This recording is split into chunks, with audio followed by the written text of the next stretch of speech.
Hello and welcome to Autoportal. brand is not new to the Indian market as they made their presence felt at the AutoExpo 2016 and now they're back with these two motorcycles. This one on my left is called as the Commando Classic and this one is Renegade Commando Mojave.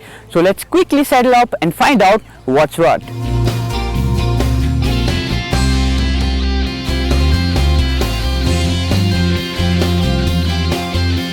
Both the Renegade Commando Classic and the Renegade Commando Mojave are entirely different in terms of how they look. The Classic carries a whole traditional cruiser theme with long windshield, good looking saddlebags, tank mounted meter console along with chrome bits here and there. That makes it an overall good looking bike. While the Mojave comes in a very different black and sand color theme inspired from the American Mojave Desert. It carries a dark color theme that is significant on the engine, exhaust, handlebar and several other places. Both the bikes comes with spoke wheels instead of alloys and that we reckon looks impressive. The meter console on the bikes comes tank mounted. The speedometer is analog while rest of the information is displayed digitally. The bikes also have a USB socket to charge your cell phones on the go.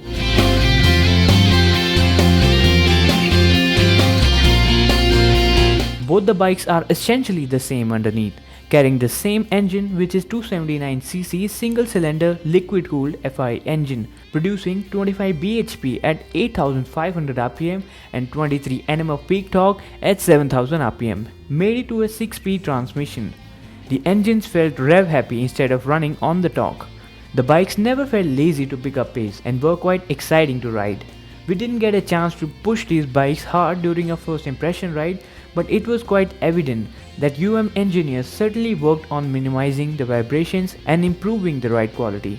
Though the engine felt exciting to ride, but the exhaust notes certainly felt subtle and could have been a bit louder to go along with the whole character of these bikes.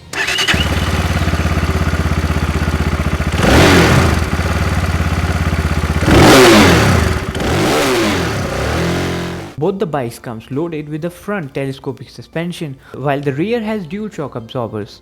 The suspension have been clearly tuned to aid handling dynamics over anything else. It allows the bike to handle proficiently, but at the same time the rear felt overly stiff that translates even the smallest of undulations to the body. And though that might not be the most comfortable setup we've seen on a cruiser, but that still makes it a good handler. Talking of the brakes, both the bikes comes with a front disc brake and a drum brake at the rear.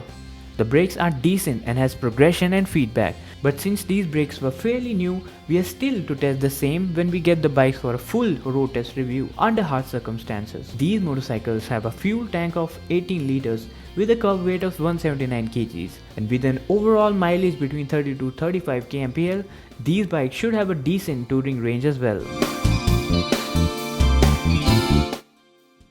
We're back from a short ride and we're impressed with these two machines. They may look like cruiser but they ride much more than that and they make really good value for money proposition. For that bike you'll have to pay rupees 1.80 lakh ex showroom Delhi and for this one you'll have to pay rupees 1.89 lakh ex showroom Delhi. That's all in the show today. It's goodbye for now and as always, ride safe.